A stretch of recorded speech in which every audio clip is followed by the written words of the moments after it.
Moby Ley. I am vengeance. I am the night. I am Batman. That's a good Kevin Conroy. Kidding.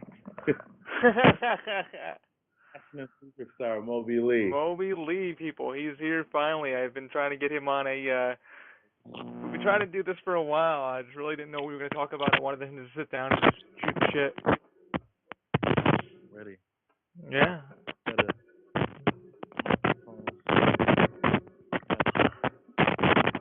Not sure if that's you or me with the audio.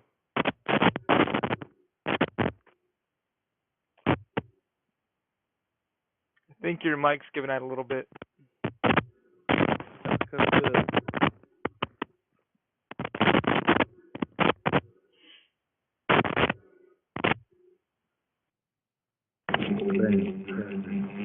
Nice echo. Hey, you guys wanted realism. This is what we get.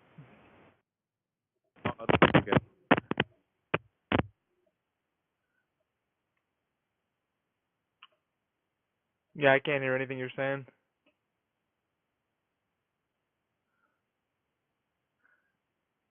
Interesting. Hmm. See if, at least on my end. No, not on my end. Can you hear me? Can hear you now, yeah. Can hear you now, yeah. All right, cool. Yeah, I I don't know haven't. what it's like. This is like a $50 pair of headphones. Well, that's gonna be interesting for the podcast. Well, you guys wanted realism, and Moby, we didn't know how we were gonna do this. We didn't know how the audio was gonna be. Look, This is actually a new recording software I'm using, so. it's gonna be amazing. History in the making. I even rocking my Moby Ley shirt. Now you guys get into another character. When I first met you, I'm really curious. How did the character come up? It's not a character. It's who I am. It's me 24/7. When I go by the international superstar Moby Ley, it comes down to this. You want, they say dress the part of who you want to be. So, right now, though I'm not famous yet, technically, when I am famous, I can say I didn't change at all. I've been like this the whole time. I've been talking in third person. I've been going by the international superstar. Right. It's not something that I can turn off. Like when I go home, I don't go become something else. It's like Moby Lee 24/7. Right. Well, I mean, how did you Moby Lee become? Like, how did you know when this was what you wanted to be? When I was 10 years old, I oh, I'm gonna go back even further. I got a funny story. Okay, I can do this. I don't know if you're religious or not, but I'm a Christian. Okay. And before I was a Christian, I used to think that my pastor was God when I was a kid. I found out that wasn't the case. Like I thought that was just God telling stories about his life. When I found out he wasn't, and it was just like a pastor saying things, I'm like, if that's not God, who is? And I thought he wasn't real because I couldn't physically see him. Because as a Right. kid, I couldn't fathom something like that. So I was an atheist for a few months. And Okay. then when I was 10 years old, God spoke to me and was just like, hey, I'm real. Go get saved. And I was like, I. So I got saved then. And when that happened, my whole life changed. And at 10 years old, 15 years ago, I started making videos. This is before YouTube was a thing. So, like, Okay. I had the VCR. I put the visual cord in my PlayStation and the audio cords of a DVD player. And I would film the game with music that I put in there and like do slideshows on a computer or pictures, and I thought I was the man. And everything I'm doing now is stuff I wanted to do since I was a little kid. So like Right. I'm literally trying to live my childhood dream. Nothing at all is different now that I'm trying to do that I haven't been trying to do for the past 15 years. Mhm. I mean, that sounds freaking crazy because you already knew then. You were like, okay, I'm gonna be YouTube before YouTube. I'm gonna try to do something unique before it becomes mainstream and everybody's doing it. How does that feel now? Like when you look at it now, you're like, damn, I was already ahead of the game, or I wish I was ahead of the game. Uh, it's kind of frustrating actually because I feel like I should be a lot bigger than I am. But I mean that takes time. I mean that's the same thing with like I say every day I do the podcast and I'm like I always tell people I'm like I have a friend that does his own stream. He does it because he wants to do it. Whatever comes from it makes him happy. It makes him motivated to get out of bed in the morning. Isn't that something that you have to look forward to? Well, when it comes to motivation, I feel like I'm my own biggest motivation. Whenever I am like down in the dumps or like take a break from what I'm doing, I just watch some of my old content and be like, wow, yo, I'm a beast. Yo, I Yeah. killed this one. Yo, this video is amazing. I gotta Yeah, some keep of your videos, man, I get cracking up even when I'm having a bad day. I'll be doing a project here and just like, what the hell is this about? And I just exactly. lose my mind. I'm like, how in the hell did he come up with this? 'Cause I'm doing it for so long. And Yeah. what's kind of frustrating is like I've worked with people who have millions of subscribers, like multiple people, people who've been on TV, people who've been in movies. So like when I work with people like that and I'm at where I'm at, it gets frustrating, but at the same time, I feel when I do make it, I'm be up there like The Rock and stuff like that, you know? Yeah. So it's all about the journey getting there. I know I'm gonna get there. I just don't know how long it's gonna take. I mean, things to say about that is, you got to stay positive. I mean, it's people that make it there. It's hard. Like people said, the one thing it's easy to make it. It's hard to maintain it.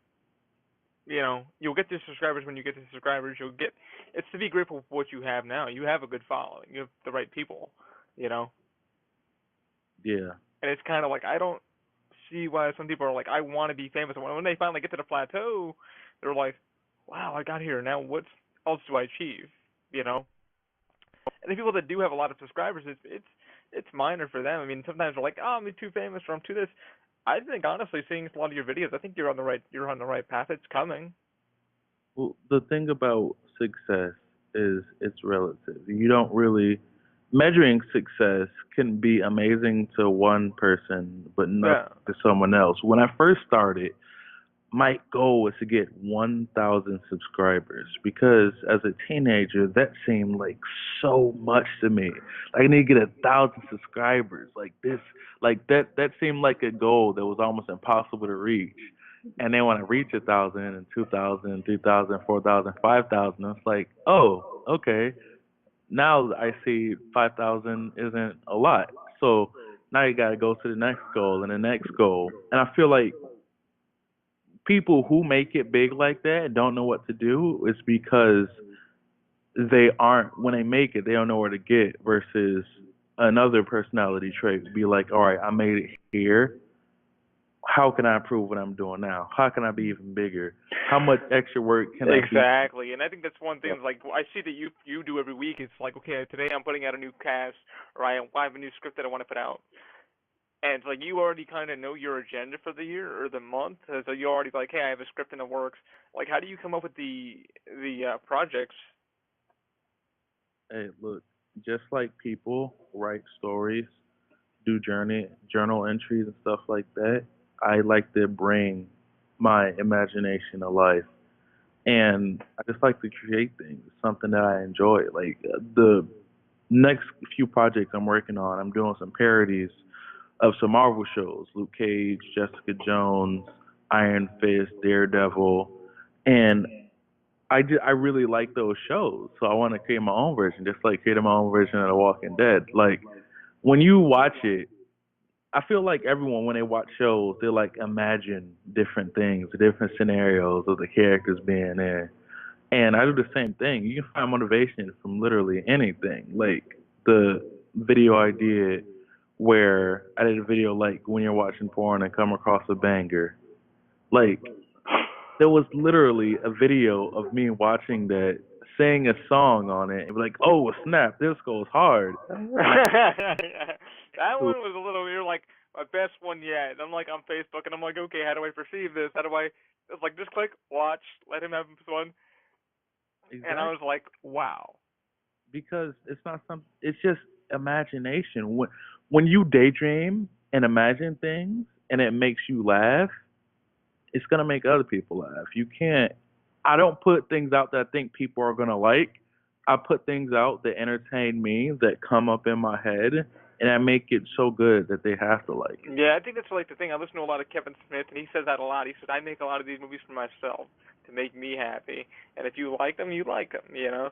And he's like, I'll get the following. I mean, it's pretty funny that that's the same criteria you're going with. It's like I do them for me to get them out of my head, so I have something to look back when. It's like they're entertaining for you. Yeah. I mean, I find that pretty freaking intriguing. It's like, okay, I find, because like when you did the Walking Dead one, and you were like, that was a big thing. We were talking about like, you know, I'm gonna put the Walking Dead out, and I kind of, when I saw it, I was like, I gave you some, you know, technical stuff. I'm like, hey, why don't you use a reflector here or this? Like, I never thought about using that. When somebody gives you kind of advice, like, how do you take it, you know, to like improve your filming or what have you? I love it. Oh, one thing, well, I was back when I was in high school. I was in theater for 4 years, and I wasn't really one of the main actors. I was an extra a lot. I was good enough. Same, To yeah, same. I was behind the scenes. yeah, I was good enough to get guaranteed a spot no matter what.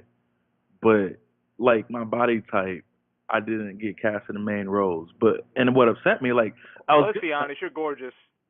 I agree. I wasn't as cute, but I was good enough to like nail my small parts, so I never needed any critique.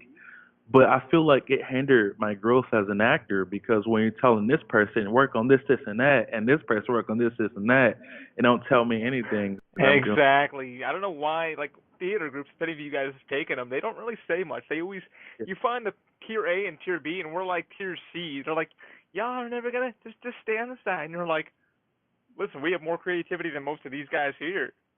Yeah. So when it comes to stuff like that, the more brains, the better. I know I'm good enough to where like I can do some professional stuff. Like I filmed projects that's been on TV, not on my own, like me being a cameraman. And I know I'm good enough, but at the same time, I know a lot of other people do things differently.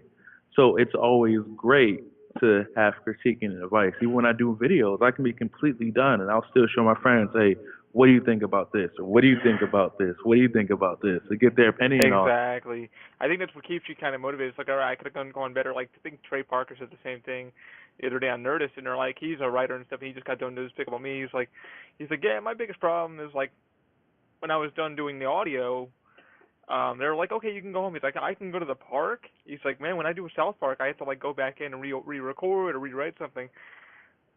And he's like, oh, everybody always critiques it, but it's the best thing to be critiqued because it helps you. Yeah.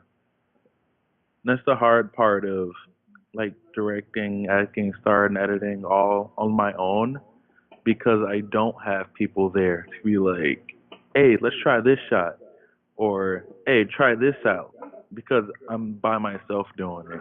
Yeah, but I think that kind of gives you a sense of freedom, though, to like, okay, this is my storyboard. This is what I want to start writing and stuff like that.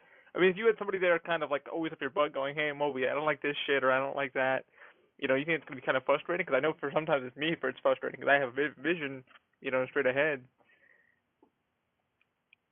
Well, with me, is I have freedom regardless because it's Mm. my content. Right. Having people there, it's less of I don't like this and more of giving their spin on it because I can have a vision Mm.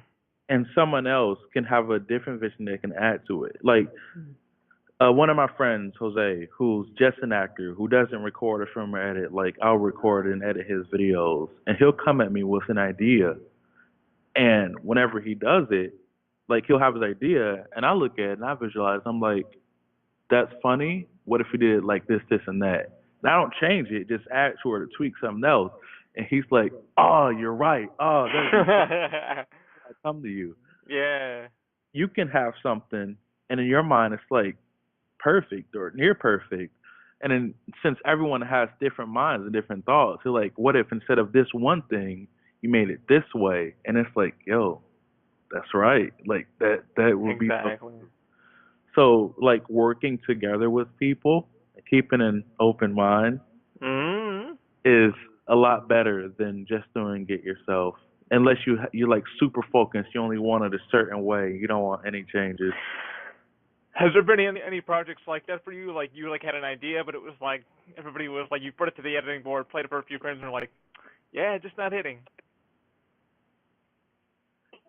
Not to sound cocky or anything, but this actually never happened to me before.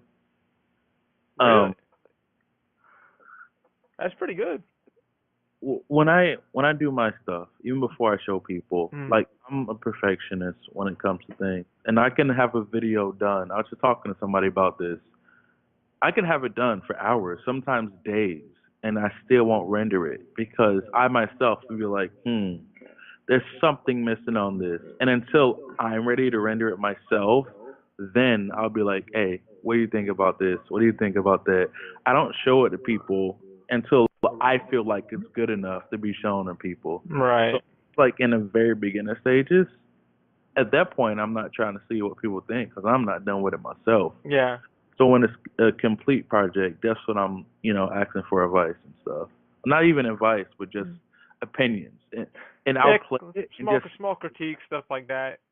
see Yeah. reactions, see their genuine reactions. Like if they watch the whole thing and they don't laugh once, whether they say it's good or not, I'm like, all right, they didn't give like there was no genuine laughter or like shock or awe. So Mm. let's change this up or change that up. Do you think like you've made a video so well and you're just like, okay, well, like you just said, you're trying to get the followers, stuff like that. When you put a video out there and it gets like per hour, because nowadays you see videos that like goes effing fucking viral, and you're like, shit, man, my video only got like 63 views within the hour. What the fuck did I do wrong? Does that like critique you to do something else or re-edit or what? Time. It's absolutely horrible. But something I've learned is it's not about the content that you make. Mm-hmm. You can put something out that's absolutely amazing that just won't take off yet. There's plenty of people who are Myself included. consistent, people who are consistent with what they do and get no love at all, but that's because the right people haven't seen it. Like a lot of things that go viral aren't production value things. Not at all. They're cell phone shot. They're not even done properly. But you can't get discouraged for stuff like that. Like I No. did a series called Gimmick Infringement where I played different professional wrestling in each episode. And I had actual famous wrestlers in the Hall of Fame. They're on Raw. The general manager, Raw, Kurt Angle, was in one of the episodes and in the trailer. And that I was struggling to get 100 views on those episodes, and it was like real high quality stuff. But that was because at the time when I released it, YouTube had a bunch of problems with the subscription stuff, and like a lot of stuff was messed up, and I was real discouraged because I not only put hundreds of dollars into it, I felt like it was some of my best work, and I got celebrities in it. Yeah. Because you've But, got Gene Oakland and a few other guys give you a shout out on their on their pages. Kurt Angle, Mojo Rawley, Josh Matthews, Matt Hardy, bunch of different wrestlers, and like I that still today that deserves a lot more views than it got, but it was about timing when it came out because of how YouTube was. But I still believe that thing is gonna get a shine. I mean, it's like you and now we say it now, it might. 'Cause, the funny thing is, like, people are like, why do you record your podcast? Why do we do video? I'm like, well, because you don't know how it's going to be received. Some people don't like listening to audio. Some people don't like listening to video. I said, consider they'll find it when they find it. When somebody needs the outlet. It's like your videos, and you've been putting them on through Facebook and then for YouTube because you're trying to maximize your full audience. And I feel like Facebook is kind of weird for that, guys, because Facebook freaking okay, it allows you to post your link, and then you have to have Facebook gets credit, and then your YouTube channel, at least you're trying to get paid, so you're just like, oh crap. And do you feel like that's kind of hard? It's like you have to like kind of source yourself out to many different other hubs just to get views. Um, I definitely get the most views on Facebook as of right now. The only thing that sucks is I am partnered with Full Screen on YouTube, and I can only get paid through YouTube. So Yeah, and that's a pain in the ass. yeah, so I have a video, like one of the Thanksgiving video that got 6,000 views on Facebook, but only 300 on YouTube. And it's like, wow, it would have been great if this 6,000 was on YouTube. So Yeah, exactly. I do that in Instagram too. But for the different platforms, it's different audiences. So you have to create it as such. Like on Instagram, I do motivational workout videos. I do comedy stuff, just like short things, like minute long things. Whether Facebook, it might be longer. Like if I put a video on YouTube, it'll be high production. It'll be different scenes, different Oh, characters. absolutely. Yeah, 1080p quality. Yeah, cut well. If I would transition that to Facebook, I take a minute of that. Like I take a portion of that video, then put it on Facebook. Because Facebook, they don't want to watch a longer video. No. They're scrolling through their phone. Sometimes they're like taking a crap, just scrolling through Facebook. Oh, cool, a funny video. So it's not about getting my face out there as much as I can, but more of a knowing which type of videos go with which platform and knowing the audience I have on each. Because the people who follow me on Instagram are different than YouTube and different than Facebook. Like posting videos on Facebook, I got a lot of people from work be like, "Oh, I love that video. That's awesome." And if I put that on YouTube, they wouldn't have seen that. They see it because they're my friends on Facebook. Instagram, Exactly. Exactly. It's like we've talked about it too, guys. Like Moby was like, "Hey, have you seen my video?" And then he started putting these small little snippets out, like every few weeks. Trailer coming in 2 days. Trailer coming in 3 days, and you're like, "Oh shit, wonder what he's coming up with." And Moby was like, "Damn, bro, I spent like 3 weeks editing this video, and fucking only got like 100 views." And I'm like, "On YouTube?" He's like, "Yeah." He's like, "I don't know if I should just do like a little snippet like you just said on Facebook, just so I can get the link there, so it shoots them over to the YouTube page, so I get paid." Because that was a good, what, 2 months shooting right there that you were editing? yeah, the Walking Dead one. Like I was trying to rent out a baseball field and everything. They're not doing it. They want to charge me like $200 just to film for half an hour, and Oh I'm yeah, like, they're not cheap. Yeah, they're definitely. I could have definitely helped you. Because I mean, you did. If you guys haven't seen it, it's definitely on YouTube, and he's really done a good job with it. It was an amazing skit, and he was like, "Have you seen The Walking Dead?" And I've watched Walking Dead, but I haven't seen that Keegan episode. And he's like, "Well, I matched the scene for scene." I was like, "Did you?" He's like, "Yeah."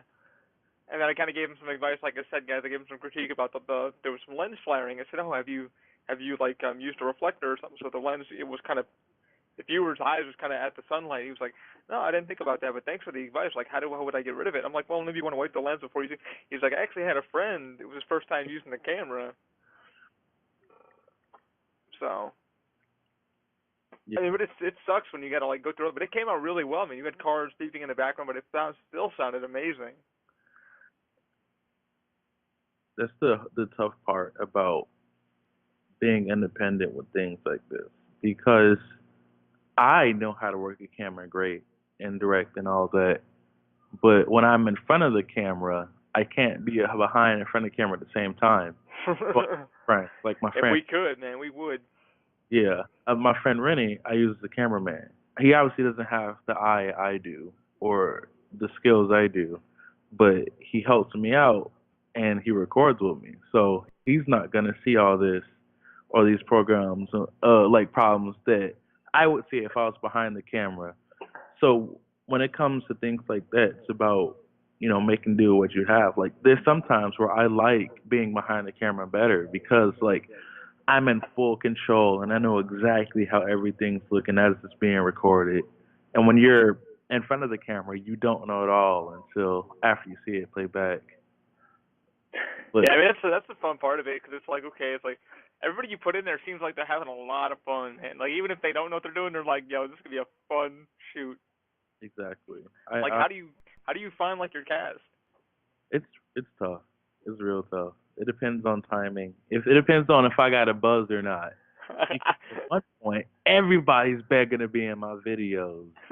And if it's like a downtime, then no one cares to do it.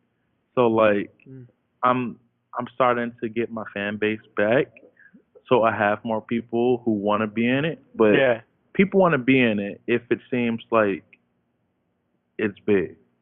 So if I'm in a downtime where I haven't made videos in a while, I'm trying to get people in it, it'd be a lot harder. But if I'm posting these videos like this get 1,000, this get a few thousand, and everyone's talking about me, then people want to try to come and be a part of it. I mean, You why know, not? do you find it funny though? Like when you did the mannequin challenge, you're like best mannequin challenge out there yet, and it was that thing where you were in the kitchen, you were singing, and I was like, bro, that got some crazy views. So I was like, you wrote mannequin challenge, so it confused everybody. They're like, oh, this isn't the mannequin challenge. I was like, smart move, Moby. Yeah. And Even with that, there was just I'm bad at keeping up with trends because the way I make things, I like to just create things from my mind instead of whatever's popular. But that right there was something that was like wasn't big yet. So I'm like, I need to do this right now. I can't slack. And it was legit like I use my mom's clothes and my mom's wig, which she doesn't care. She doesn't question it at all. She understands. And I just did it. Like, and all of that was like spur of the moment. Like, what can I do to make this as epic as possible? Just set up my tripod and did these different shots. And my friend came over and I did more shots. And people's attention spans, if it's not something that's happening constantly, Mhm. sidetracked, want to look at something else. So that's taking advantage of a trend, but at the same time making sure I have the quality to back it up, have it be amazing. Because if I do have something viral, I'm not going to be a one-hit wonder because I have this full catalog of content. Exactly. And people like they always ask us, so like, why do you guys even record your stuff? And like, if it's like, because when you do have a fan base, somebody thinks it and they click on it, they're like, oh shit, this guy's been around for quite a bit. He's got Exactly. quite a catalog. And what I like about your podcast and the fact that it's audio is it's a different experience being able to watch it versus just listen to it. Like if I have a podcast I'm listening to, I usually put it on before I go to bed. I'll put it I'm on that way, yeah. I do it like before I go to bed. I listen to Bizarre States or something, yeah. exactly and fall asleep to it. But Exactly. if Or it's Netflix. video, I'm not gonna do that. I'm gonna actually sit down and watch it because when you listen to it, you can hear them like get excited or laugh or like, oh, I wonder what they're doing, but you don't see it. Here, you actually see everything that's happening. You can sit down and watch it all. So I feel like it's a completely different experience. And the fact that you actually have it on your channel, you don't have to pay for it, makes it that much easier. That's the thing. It's like I was telling somebody the other day. I was like, yeah, I'm trying to find sponsors. I've only got like 3 supporters that are like, if I use my code, they'll like make me, they'll send me some money if they for their businesses. And like bigger companies like Loot Crate are like, nah, forget you. We ain't even got enough subscribers. I'm like, that's free advertisement, guys. Like, how are you wasting any money? Exactly. But they don't understand that. So what have you. But yeah, you're right because the attention span for people is like, okay, I can listen to something and then kind of get my mind into it. But being able to see you or I, your expression on your face, audio issues with the microphone doing that, what have you. People are like, what the fuck is causing that issue? And then they can see it and they're like, oh, I got it. I've been there before. Exactly. It's crazy because you sit there and like it's like you want to go, you kind of want to be on the cutting edge. I mean, like, how do you feel like when you first started shooting? Like now being on the cutting edge of YouTube, it's like keeping up with it. Okay, I've done this, I've done that. My editing is now cut down to this. Do you have like a time frame now of like how long your videos should be before somebody plateaus out of it, or? It all depends on what type of video it is. Normally, I try to make my videos under 5 minutes. That seems about right. But if I'm doing like a short film or something, I don't mind having it long. Uh, if I'm doing an interview, I don't mind having those long. Just try to keep it under 10 minutes. But it depends on what type of video, but usually under 5 minutes. I try not to have it too long. And I know some people can.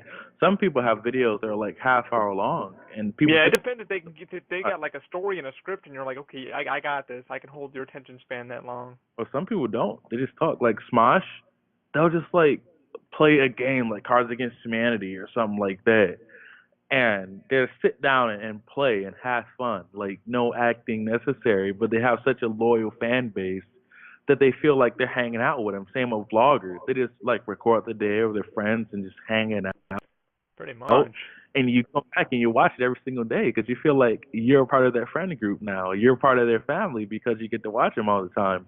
And I'm not there yet. So I'm not going to be doing what they See, I wouldn't say that. I mean, I think Moby Ley in general you have your own following. I mean, you've got probably obviously more followings than we do, and that's no problem. I think with you, it's like you have a certain clientele. You already know where you want to be. You know what videos you want to shoot, and you're like kind of already in that zone of like, you know what, screw it. If it doesn't hit, it doesn't hit. I'm gonna keep doing it because I love it. You yeah, know. And you've already had that mindset. It's like if it hits, it hits. I'm not gonna cry. I'm not gonna. I'm gonna go on to this next script that I have built. You know, like you just said previously, it's like you can't have your cake and eat it too. Some people, it's their attention spans. Some people like this certain side of it because they're just trying to get out of their own mindset. You have your own mindset of like, hey, I really want to tell a story. I really want to make people giggle because I feel that I'm a comedian. I have a story to tell. You Yeah. know. Comedy translates the best. We always got like superiors whenever we did comedy in theater. When we did the serious stuff, I mean, it was still received really well, but not as good as the comedies. So that's just a mental note that I made myself. Like people like to laugh. I mean, that's one thing people help on YouTube for. Is if it's not like a helpful guide on how to fix a this or fix that, it's hey, did Moby fall down the stairs today? Did Ollie trip? Or it's kind of like one of those quick completion videos of like, I'm having a bad day. I'm gonna get home and watch a video to make me laugh because my boss just got done yelling at me, kind of thing. I never have to go through that. None of my bosses would ever yell at me. No, I gotta say our bosses are actually pretty fun. It's like, but I'm saying when people are like at work and it's like your videos are so to the point of like, hey, there's going to be a series. You've done quite a few series. Like, how's that been going for you? Well, it depends on what series it is. Undone Love Story is my most successful series, Okay. with like around 400 to 500 views per episode, averaging. Some even higher than that. One is almost at 1,000. That's And it not was, bad at all.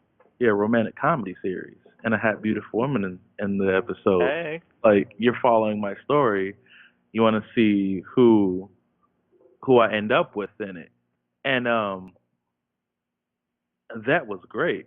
With the gimmick infringement, which I feel is a better story, it's geared just towards wrestling fans. So if you're not a wrestling fan, you might not be into it. But I still like I'm proud of what I did. And the Walking Dead series, so I'm a huge Walking Dead fan.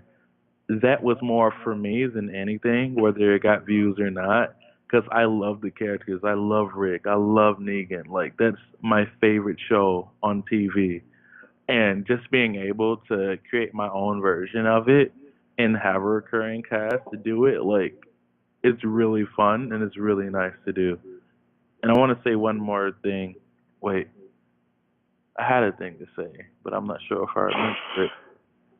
It was in the top of my head, and I was thinking about it, but when I was about to say it just now, it ran off, and I'm a little upset that it did me like that. It's trying to make me look dumb, but I'm not going to. I'm gonna remember it. Just You not got this. now. You got this. All right. Come on. I Take was it back. gonna say it was like two subjects ago we were talking about it. I was gonna say something, but I forgot. Oh well, it'll come back to me. Hopefully it does, man, because I remember when you were talking to me about like your series and stuff. You're like, I was like, I can do all these series, but I can find a girl like no girl would ever come up to me if I was like this guy or that guy. When you design a character for your series, like how do you go throughout that? Well, with Undone Love Story, I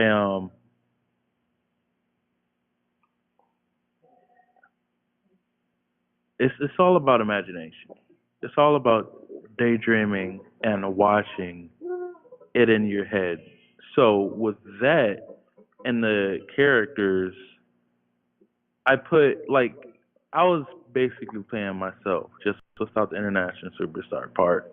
Right. And I thought the two best friends I had, I'd have to have a dynamic. One who's like crazy about sex, one who's superly romantic. And I feel like that would be funny.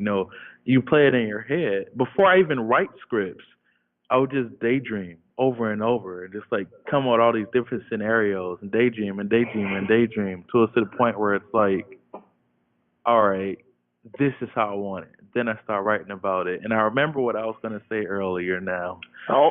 So, when it comes to being the international superstar Moby Ley, I have a YouTube following and I have a following in person. For instance, I work at the company Universal Studios, Orlando, Florida, one of the best theme parks in the world.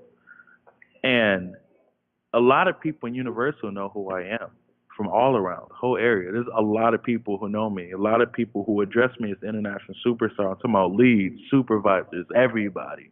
But not all those people know about my videos. So that's why I'm focusing on building my brand more than my YouTube channel. Because everyone's gonna see my YouTube channel. But if all these people more and more and more and more know who I am as a person, it'd be easier to get other stuff off the ground. Just like Right. you and the open mind, instead of like you're not promoting just a podcast or just a YouTube channel. Like you have a full company that you have, Mhm. and whether it be how tos or 3D printing or podcast or anything, that's all under the open mind name. Brand, yeah. That's really It's a that's lot of hard, freaking work. but it's gonna be worth it because Oh yeah. it's under this big umbrella instead of all these podcasts that you're trying to like get out places. It's no, this is open mind, Yeah. and I feel like building that right there will be so much more successful because you have everything under here. Just like I'd have everything under the brand of the international superstar. Superstar Moby Ley. I mean, how do you think that, when somebody says who's Moby Ley, like I just said in the beginning, it's like who Moby Ley is. It's who you are, indefinitely. And it's like you're saying, it's like, okay, I want to be international superstar, so it's under the brand of my YouTube page, my Facebook page. This is who I truly am when you see me in public. You Yeah. know, I mean, how do you feel like that's gonna creating it and designing it and getting it kind of critiqued? I mean, well, it's not something that I feel was created. It's Mm. always who I am. Mm. Um, as many people don't know, Moby isn't my real name. Uh, but it is my name. When you're born, you're not given a chance to choose your name because you're a baby. You don't know English or whatever language you speak. Mm. And when I was 12 years old, well, my actual name is Maurice, but don't tell anybody. All right, this is just a secret between the people watching this. Um, but that's I never went by that. Even when I was a little kid back in elementary school, they always called me Mo. And that's something that's like my mom would call me and that's it. And I never felt like that was really me. That's not who I am. Just like this is gonna be like a big comparison, but like when transgender people talking about how they're born in one body, but that's not them. Mhm. They're really this person. Mhm. I felt the same way with like that name. So Yeah, like you're. So like Moby P isn't like a creation that I decided to make. It's someone I've always been, but didn't know what to call it until I was 12. Mm. But it is just a condensed portion of my name. Like if you were to look at my ID, you could still get Moby Lee from the name that's there. Pretty much. I mean, you pretty much well thought of it. This is like, okay, this is who I truly am. This is the name that I know I am. That's crazy. It's like hard. It's like people come up with like, how do you come up with your name? How did you come up with the open mind brand? And I'm like, hours of thinking about it. I mean, I had a first criteria. People listen to the podcast and know the open mind, how it started. We wanted to call it handicraft, but we couldn't because of a gentleman that already had the domain name. So I was like, called him up and I said, hey, I want your domain name. No, you can't have that. Why not? Well, because I work with mentally challenged people. I'm like, how does that make any sense of what you're doing? You know. But I know what you're talking about. It's like really finding out who you truly are. You know. Yeah. And I feel like, not to take the subject off me, but I feel like people who don't know who they are don't really live fulfilling lives. Like everyone focuses on being different, but no one focuses on actually being themselves. They try. Exactly. I think that's something that the one thing that you really push on in your things is like, dude, you got to be yourself. You have to be, no matter how hard the world is, or the person's treating you, it's like you can be who you are without any repercussion. But I think it's hard because people like to bully people and look at somebody else's being and go, well, and then like you see the comments on the bottom, you're like, dude, why would you do that? It's like because I feel good about myself. I don't care what you say. You're welcome to leave your opinion on the bottom, but I'm not gonna.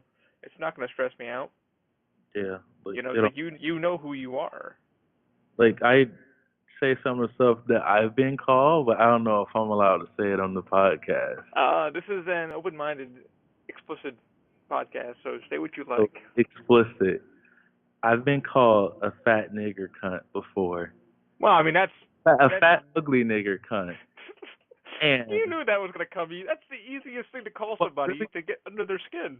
what really upset me about that, and I replied to him, and I said, "Look, Oh, you went down the rabbit hole. Why? I had to. I said, I may be fat, I may be a nigger, I might even be a cunt, but I'm not ugly."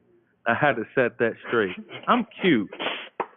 All those other things, whatever. But Whatever. Yeah, just like but when it comes down to it, and maybe it's different because I'm 6'4" and huge, but those are just names on a screen. They're not people in person. I know that they wouldn't have the balls to accept me in person, so I'm that's not gonna that's the one thing I keep be telling everybody. I'm offended. like, they can hide behind their Twitter handle, or they like saying it to your face is like, say it. Come on, say it now. No, because you're actually a big person. Well, Exactly. maybe you got some issues that you need to work on. And something else that people don't realize, I'm a really, really, really nice person. Like I'm generally, You're I generally a nice love guy. Yeah, when I first met you, you were amazing. We spoke for a bit, and you were just really genuine. so what people don't realize is that when you talk bad about someone who's genuinely nice to everyone, you look bad. Like there's been times where people were, rare times, mind you, but times where people will say something bad about me, and so many people come to my defense. How could you say that? What's your Like this one rapper, I'm not gonna say his name because me and him are cool now. We actually work together afterwards.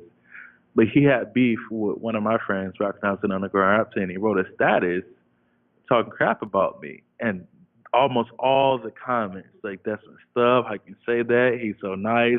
I can't support you if you're gonna say that about Moby. You just lost a fan." And I felt good because like just by me being a good person, like all these people, I could offend myself. All two are jumping on my defense, and he generally looked like a bad person for coming at me just because they know I'm a good person. Yeah. And stuff like that can be real rewarding. I think It's it's like what like you said. You got to be genuine. You can really, the I, minute you're genuine, is nobody can fucking really touch you. exactly, and people, bad things happen to good people all the time. Uh, Honestly, it does. But people shouldn't get discouraged and try to be a bad person to get good things to happen because things like that happen. What I just said, like when you're a good person, good things will happen to you. Not all the time, but eventually. If you got to stab someone in the back to get ahead in life, then you're not gonna live a life that's as fulfilling, or as like the moments you have aren't gonna be as good. Like it's really not gonna be worth it. When you go somewhere and you work hard and smart and you're real to everybody and you're genuine to everybody, it's a lot better the road. yeah, it's like me. It's like everybody's like, you're a fucking asshole. I'm like, I know what I am. Yeah, I told you I'm an asshole, but I'm not gonna sit there and sugarcoat anything you need me to say to you. Be that person behind your back. You know, Exactly. Like I'd rather be that asshole that's straight up to you and say, hey Moby, you're fucking fat. Lose some weight. You know. Well, thank you. I've been trying to. I don't know how to work out, man. What do you recommend? I mean, that scenario would be different because I do work out. 24-hour fitness is where I go, Yeah, killing it in the gym. he is, man. You should see his rope work. I wouldn't say fat. I'd more say obese. Nah, you're looking pretty good now. You lost some pounds there. Hey, check it. I'm the most athletic fat guy you'll ever know. Like I got muscles. Like they're not. I don't have cuts. Oh boy. I don't have cuts, but it's getting big. It is. I'm not. See, the thing is, you're showing off because we both know you got muscles. I don't know, man. Our boy Nick looks pretty good too. He's going torn his thing. He's looking pretty good. I mean, he's still smaller than me, but Well, Nick asked me the other day. He goes, how do I look?" And I'm like, "Tell me the truth." I'm like, "You look good. Did I really lose weight? Did I really?" Do you have that problem when you like hit the gym finally and people are like, "Moby, you looking good"? I have the thing about losing weight is when you see yourself every single day in the mirror, you're not gonna see it. Other people are gonna see it that haven't seen you in a while. So I've been told I'm trying my best. I've like the world and the universe works great. In 1 week, I had a conversation with a professional wrestler, professional boxers, and just like hardcore gym rats, just like asking them advice on where I need to be and how I need to do things. And I'm little by little going bigger and bigger and setting more goals. Like I can squat over 400 pounds now, which That's not bad at all. and like all these other things. So like when people come to me, I'm like, yo, you lost some weight. Like although I don't see it, I'm not like, yeah, great. Now I can go eat some fast food. I'm like, yo, thank you. I'm trying my hardest to. Although I don't see it, I know I am because you're telling me. Hmm. And that in itself is rewarding. But it also has the mindset of it's not good enough until I get to my goal. So I'm glad that I'm doing it, but I still got a lot of work to do. I say always keep at it, man. Always keep motivated, because that's the one thing somebody's like, well, how do you keep motivated to work out weekly or whatever? I've been out of the gym for about 2 months now. Everybody's like, damn, you still look good. I'm like, it's to walk to work, it's to walk back, it's to walk at work. I said that's just consistent. Just keeping your consistent, keeping your calories down. That and you have those. I don't know what they're called because there's two of them. Okay, so what Moby's describing, guys, he's calling the forearm crutches. Now, to be fair to one of our Canadian people at work, they're called Canadian crutches also, but I use forearm crutches, and they are badass. And I'm gonna be doing a new paint job on them soon. They're gonna be Batman and Joker. That's amazing. But using that, like, that's an arm workout right Like, there. And you're walking at least a mile going back and forth. I think the walk from my apartment now, guys, to the to gate 2, which is where we have to go in at work, is about a mile 50. By the time I hit like my watch clips, it said I done like a 30-minute workout. I was like, damn, I did not know I did that. Exactly. I mean, I don't know what it would be for you, because sometimes you do running around the park also, so you probably burn a little more calories than I do.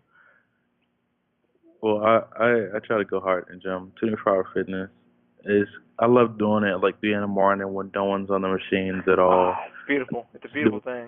I hate like waiting for people to be That's done. my thing. I love working out at the gym, but like Moby just said, it's like you have to sit there and wait for a machine, because you're like, okay, I have a set plan today. Today's leg day. Today's arm day. I'm gonna do 4 reps here. Hop over to this machine, do this, and then finish up within the hour. And you got somebody just waiting on you or waiting on them. It's like nobody's in there. No one's farting. You know, you're not waiting. It's like, thank you, Jesus. Yeah, it's something I want to quote Bo Burnham on two things. One of the things he said, I don't go to the gym because I'm self-conscious about my body, and I'm self-conscious about my body because I don't go to the gym. Oh my Lord. And like, that's double true. negative right there. Exactly. They're because of how their body looks, they're too embarrassed to actually Dude, work out. that But ain't me, bro. don't I'll work hop right out. in there. And they like if they worked out, they wouldn't have a body like that. So like, if you're defeating yourself if you don't want to go there because like buff guys are working out or slim girls are working out and you feel self-conscious so you don't do it. By not doing it, you're not going to get to the point where you need to be. And one more thing he said that really affects my life a lot and it really bothers me is I can't fit my hand inside of a Pringles can, and it's tragic. I try to get in there, but I can only go about 4 inches before I get there, and by then crumbs have accumulated. So if I try to pull it in, it splashes all over my shirt. I mean, let's be honest about the Pringles can. Worst design ever. Yeah, like I mean, you got to literally pour it out and lay it on a napkin if you want your Pringles. But I feel for him. Hold on, phone call. Yo, can't talk right now. Doing a podcast with Open Mind Industries, making history. It's the next big thing. I'll hit you back later. The next big thing. Love it. Y'all wanted realism. Listen, I'm going to tell y'all this right now, real quick. This right here is history in the making. This is the second ever podcast that's been done with the international superstar Moby Ley. That is true. This, He's the this, second one. He's like he got so excited. this right here, before Open Mind, is a huge company that's known globally, and Moby Ley is a household name known around the world. You guys can go back to this interview right here and just wow, like this is where they were. This is what they were talking about before all this stuff happens. Wow. And you're gonna see through our example that no matter where you are in life or no matter how hard you're going, success will pay off. And you have my word, you can look back at this when I'm in movies and when he's doing this thing with his company, having a bunch of people work under them, that this is where we started from. Exactly. It's all big stepping stones for everybody. You got to keep working your ass off to get what you want. What the hell did I want to ask you? Oh, shit. I lost track of what I was going to even ask. That's a good question. It happened to me too. It's gonna come damn. back to you. Oh, Lord. Yeah, so freaking anyway, I mean, like, when you did the second podcast, he got really interested in doing it. He was like, we doing it, we doing it, we doing it. I said, yeah, let's do it. How do you feel, like, when you finally, when you're doing a podcast or when you're finally interviewing, like, you're already telling me we're, like, just shooting a shit about this. When somebody gives you, like, a list of questions, you're like, do you do better, like, listening to that, or you, like, just go with the flow? Well, the other podcast I did was literally just talking also. When it comes to that, it's just about being prepared and knowing what you're getting yourself into. I'm great with improv and just talking from the top of my head or whatever. But Batman, as you see in the beginning of this, is a huge influence of mine. Kevin Conroy, one of my favorites. Yeah, Batman's always prepared for everything. He has a contingency for everything. Like whenever he goes into stuff, he knows all possible outcomes. So, since I've never been in your podcast before, I want to know what to expect. What should we do? What kind of stuff we're gonna do? When we're gonna start? So I'm mentally prepared to give you the absolute best podcast I can. Because the last thing I want is to, be caught off guard and not give you the absolute best experience. And in my opinion, being who I am as the international superstar, if this isn't your best podcast, then I'm doing a disservice to you. It will come how it comes. People will watch, some people won't. Like, I think the best thing that I learned from listening to a lot of podcasts, Chris Hardwick said it the best. Chris Hardwick does Nerdist. He runs Nerdist Industries, and at Midnight and all those kind of damn shows. He runs that comedy network. But he said, you know what? He said, don't worry about people not listening to your podcast, because some people don't understand the person you're talking to. They won't get it. They'll tune into the next one. They'll find it later on. Just keep doing what you're doing, and you're going to be fine. The one question I do want to ask you is, when people meet you, the perception, like the real Moby, so you come from podcasts or your videos, and then someone meets you at a con or out in public, and they're like, Moby, and you're like, hi. How do you think that translates? Like, do you think that they, are you putting up a shield for them not to see the real you, or what? How do you perceive that? How you see me right now is the real me. Mm-hmm. The only time I'm playing a character is if I'm playing a character in a video. If you were to hang out with me, like the only difference in person is when I'm at work, I don't say nigga. That is the one thing. Yeah, I brought it to somebody. I said, when I get him on, I kind of want Moby to be Moby. I don't want him to be. That's the only difference at all. Yeah, because when you're at work, you don't want to profanity and. No, I don't curse at all. Yeah, you try to be as clean as possible at work. Because we work around children, families, everything in our job, so it's like we have to be as. But that's the only difference. Like, I don't curse at all, but I do say nigga a lot in my real life, and I don't at work. But that's the only difference. Besides that, if you meet me or if you come to me, I'm gonna be the same person I am on a podcast, the same person I am in my videos, because I feel like I shouldn't have to pretend. Like, one thing I don't want to do is put on a front of someone who I want people to think I am in like videos.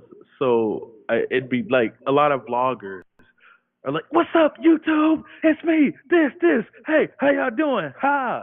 and they're not like that in No, real. what they're trying to do is get numbers, keep their fan base, and their Yeah, energy is so. When you see them in public, they're like, "Oh, how you doing? How are you? exactly. Thanks for watching." And I'm not like that. Like me, what you see is what you get, and I'm me all the time. That comes to being a genuine person. Like however you see me on anywhere, like that's exactly who I am in person. Like it hasn't happened a lot. People have said they see me in videos, they're a fan, or they recognize me from the internet, and it always feels great, and it's always amazing. But what they see there is what they get, and I'm always down to kick with people, to take pictures and stuff like that. Like it's amazing and humbling. I mean, so what's you mean? So you'll do that. So what's next for Moby Lee's agenda? Like, what is Moby doing? And if you're trying to build the brand, obviously, and you're trying to motivate yourself to move forward, what are your next steps? All right, I got you. I'm gonna give you the exclusive scoop right here, right now. An open mind industry Oh trademark, boy. so nobody else better Oh boy. same. Check it. There we go. So I got my parodies. I got Jessica Jones, Luke Cage, Iron Fist, Daredevil. Those four parodies coming out. I got some other stuff that's on the way that I don't want to say yet because I want it to be a surprise. I'm going to start making music again. I don't know if people know this, but I actually have about four mixtapes that I have. Make a lot of music. I got just making more appearances. I'm gonna start making more merchandise on top of the shirts and wristbands I sell. I'm gonna try to do like household stuff like pens, lighters, whatever. Just building the brand of the international superstar, trying to make it as known as possible, and just working with people. I love working with people, no matter how many subscribers I have. Like I don't even ask. Like, if someone, I got over 5,000. If someone has two subscribers and they want to work with me, if I see they're passionate about it, like, I'm always down to do it. So, working with people, building my name, trying to be as big as I possibly can so I can, make something to myself. And down the line, if I see Brock Lesnar, I'm hitting him on sight. Like if me and him bump into it in the street, like I'm fighting him right then and there. Like Brock Lesnar, if you watching this, like you going down. I've been telling you for a minute. You had it too easy for too long. I don't care if you're the Universal Champion. I'm knocking you out. I'm taking your stuff. Brock, you ain't got nothing on me, Brock. I'm telling you right now. You're a punk and you keep running. Me and him the same size. He just bigger in mass. I'm an inch taller than him. Brock Lesnar's gonna get knocked out if he see me. I'm just being honest. I'm sorry. I got a little heated, but me and Brock got beef. You know what No, he did no, wrong. that's pleasure, man. That's pleasure right there. I don't know who would win. I think it'd be a draw. The only way it'd be a draw if we had pencils. If we using fists, I'm knocking him out. First couple of seconds. Brock Lesnar got nothing on me. I don't care how big he is. I don't know if I say the same thing. It feels like in person right now because the thing is, I'm not wearing shoes. So I don't know how good my grip would be. You know what I'm saying? And I'm like, it's hot, so I might be a little fatigued. So I'm not trying to fight him right this moment. But best believe if we bump into each other, it's going down. That's a fight 50-50. You better wear a GoPro for that one. Yeah. But I want to know what you're gonna be doing in the future. So right now what we're doing in the future is we're making our new hand grips and we're working on some more 3D printing stuff and we are trying to build a 3D crutch. That's awesome. So that's what we're trying to do. That's gonna take a lot. A full crutch. The whole crutch, yeah. So we're really working on it right now. We're studying software or studying new designs, carbon fiber, stuff like that. So it's been kind of crazy. We've had ideas. We're still working on R&Ding. You guys can see this right here, but this is one of the hand grips we came up with. It's got some nice texture to it. So we're actually working on some more stuff. And then right now I'm actually working on a little project for one of our coworkers at the horror makeup show. So I'm trying to get her a little something because her hand's killing her. So this is what this is all about. This is what we pretty much do. Make everybody's life a little bit easier, day-to-day life. That's awesome, man. I'm glad. And I want to personally thank you for letting me be on your podcast. It's amazing. I'm going to say one last thing. Go for it. Before I go. There is a wrestler. I'm not going to say her name because I don't know if it's public knowledge yet. But there's a wrestler who's wrestled in WWE and around the world. Like, she's famous. But she's not like full time WWE, so she's not rich, but she is famous. She's been on TV a lot. So And probably I found out, TNA and Indies and stuff like yeah, that. Yeah. and I found out that she works at Universal Studios with me. So like when I found out, I'm like, wow, she's literally on TV right now. And me and her both work at Universal Studios. Like that made me feel so good about myself You got to that start somewhere, brother.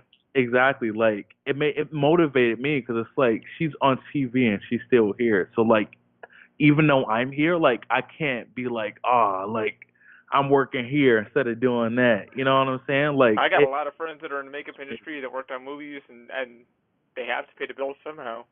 exactly. So like no matter what, no matter where you are, just because like you're working a day job instead of like your dream career, you can't let that stop you because literally anything can happen. I know a few other wrestlers. I'll name drop this one. Lindsay Dorado, Rich Swann. They're in the cruiserweight division in WWE, and I hung out with them before they got signed. They're doing a cruiserweight classic, and like we chilling, we kicking it. You know, I didn't know them too well. They're